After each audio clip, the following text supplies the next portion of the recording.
বলা হয়, যেখানে হুজুর সাল্লাল্লাহু আলাইহি ওয়াসাল্লাম রক্তাক্ত অবস্থায় পড়ে গিয়েছিলেন এবং নামাজ আদায় করেছিলেন। হ্যাঁ, আর উপরে ওই পাথর, যে পাথরটা হুজুর সাল্লাল্লাহু আলাইহি ওয়াসাল্লামের উপর ফেলে দেওয়ার জন্য চেষ্টা করা হয়েছিল। আর এখানে এর নিচে এই জায়গাটা হচ্ছে সেই জায়গা যেখানে হুজুর সাল্লাল্লাহু আলাইহি ওয়াসাল্লাম অজু করতেন।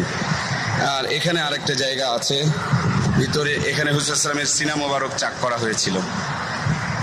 নবীজির নামাজের জায়গা, অজুর জায়গা, সিনা মোবারক চাক করা জায়গা, পাথর ফেলে দিয়ে নবীজিকে হত্যা করার চেষ্টা, বড়ই গাছের গোড়া, বুড়ির বাড়ি, নবী করিম সাল্লাল্লাহু আলাইহি ওয়াসাল্লামের অজুর জায়গা।